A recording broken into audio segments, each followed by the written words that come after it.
Hi guys, John here from Martin Mechanical Machines. How are we all? Yeah, this video is quite cool.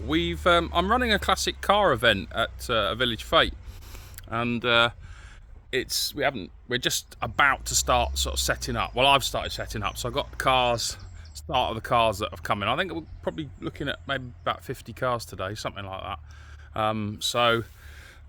These are the first three.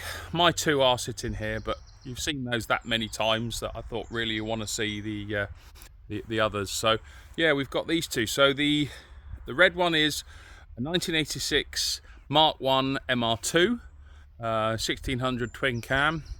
The one in the middle is 1996 Ford Probe with a 2.5 litre V6, and then the one at the end is a rather lovely 1974 Triumph Dolomite Sprint. So this was the first mass-produced 16 valve engined car, which came out in 1972. Was it 73? No, it was 73. I lied. And these are one of my all-time favourite cars. Unusual in this colour. They, very often came in reds and greens and whites, and very famously came in the yellow, which was Mimosa or Inca. This is a very unusual 1970s colour, and you do not see many. And this is an original magenta, is the name of this colour. And look at that, it's beautiful. Standard, except the bloke's put a cage in it because he likes a cage, and it's on lowering springs, but I think it sits really nicely. It's got just a beautiful look about it. Anyway, we'll go back and look at these. So the MR2, we'll look at that first. Like I said, that's 16 valve twin cam, mid-engined, 16 valve, and that is a cool looking machine. Look at that. I believe pretty original. It's got a few bits and pieces, blemishes, but it is 1986. We're coming up to 30 years old on this. 40 years old, what am I talking about? So yeah, it's really nice thing. We'll have a quick look inside. Look at that. I love these Japanese interiors from the 80s. They're gorgeous with all the different angles and the little short shift gear stick and the handbrake that sticks up and the switch gear and everything. I mean, you look at that, the wiper is on that little small sort of round stalk with the bar coming off it, the lights at the other side, just absolutely lovely. And like I said, mid-engined. I'm not going to mess around, because the bloke who owns it didn't want me to mess around with it too much, but he was happy for me just to do a little shufty on it. Lovely, that little lovely window, and the Toyota pop bit there. Yeah, as you can see, twin cam, 16 valve, Toyota MR2. Really nice, lovely thing. Just show you the interior on it on this side. See how nice that is. Look at those. The seats are lovely. Look, there's very little wear. There's a little bit of wear on that bolster there, but not too bad really for its age. Really nice dashboard. Look at that rev counter. Look at that, up to 8,000. That's mad. Really cool thing. Yeah, I love this. So yeah, that's I actually do think it's up for sale at the moment. I think if anyone's interested, do hit me up and I can put you in contact with the chap who's selling it. But that is gorgeous thing. Let's move ourselves on to the Ford Probe. Now this is an unusual car because you just do not see these anymore. These were, I think, quite a flop on the British market. Not sure about the American market because it is a very American looking car.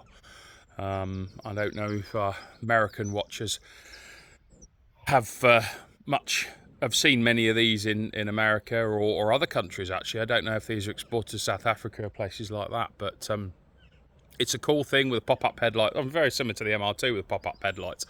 It's quite a sort of, it's got an 80s look about it, even though it was a 90s car. I think it has anyway. It's actually very MR2-y at the front. The Mark II MR2, very similar.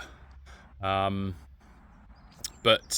this They did two engine options, I believe. They did a 2 litre 4-cylinder petrol and a 2.5 litre V6 petrol, and this is the 2.5 litre V6 petrol.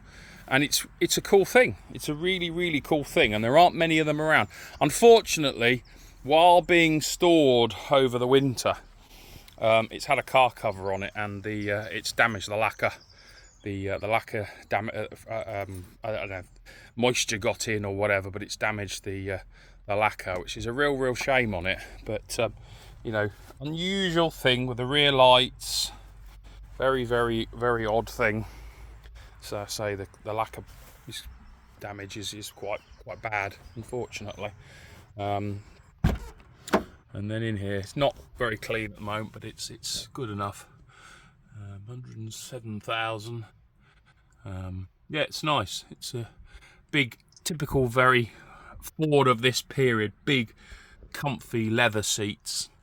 Sort of trying to give a Recaro-y style with the headrests and things. So the bucket type seats.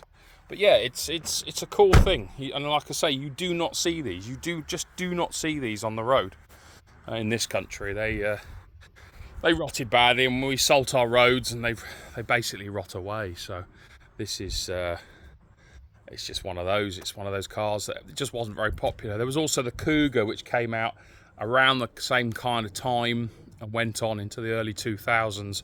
I think that was supposed to be the sort of next generation of this. I'm not 100% sure, but it was going into the same market, which, you know, companies like Ford do like to bring out multiple of the similar kinds of vehicles. So this was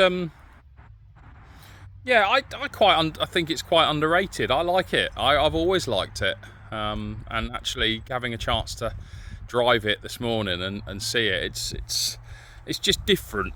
A lot of people will go, oh, I hate them, horrible things. But, you know, each to their own. You know, if it wasn't for people like my mate who owns this car probably would be in the scrapyard. So, you know, it's nice to see that people are looking to keep these sort of things on the road, and, you know, still see them about, because once they're gone, they're gone. So anyway, really would like to see your feedback on those two, see how you feel about it.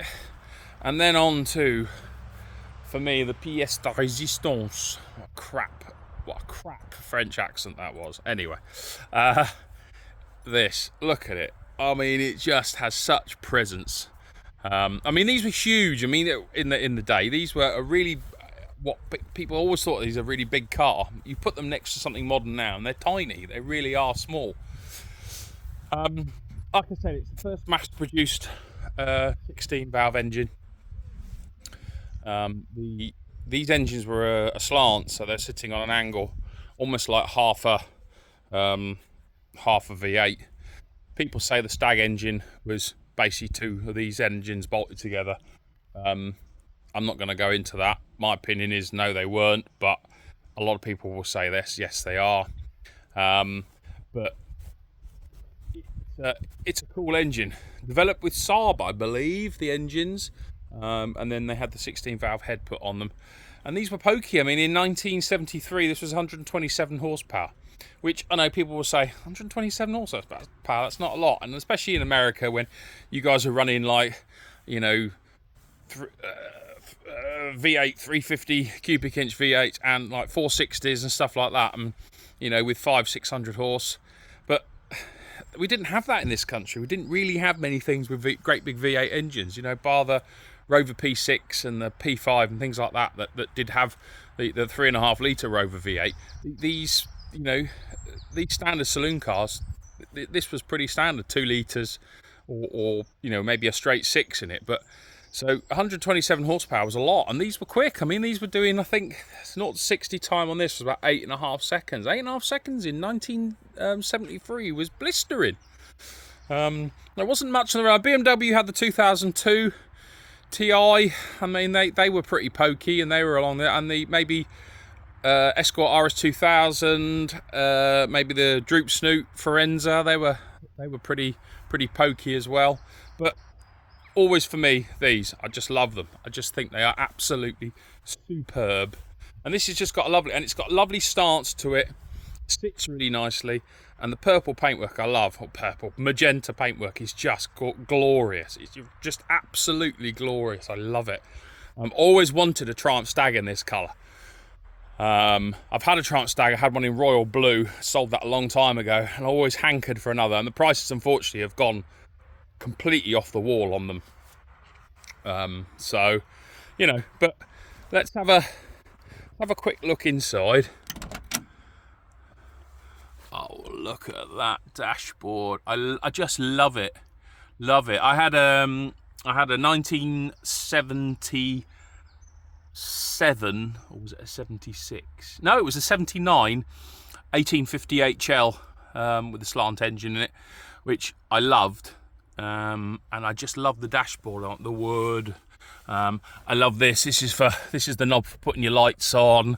I just love the design. I mean, some of it was very basic, but I love the steering wheel. And this is a standard Triumph steering wheel. You've got the 4-speed gearbox with overdrive, which gives you, extra gears. Basically, gives you the like cruising gears. And lovely seats. I mean, okay, they're not bucket seats like people would say, but they're lovely. They've just got a real nice look to them. Let's have a look in the back. Yeah, so it's unusually got this this cage, which has been painted up in the same colour, the magenta. And yeah, each to their own, that's the great thing about cars. You can do what you want because it's your car. But I just love them. I've just loved the shape of the Dolomite Sprint. I always have. Unfortunately, rotted away like so many do, and this has got some bits and pieces on it, which I can see. They had loads of sort of areas where they trap water, underneath all this chrome trim, the trap water and the boot trap water and things. So unfortunately, they did rot out really badly. But there's a real following for these, and people do really want to own them.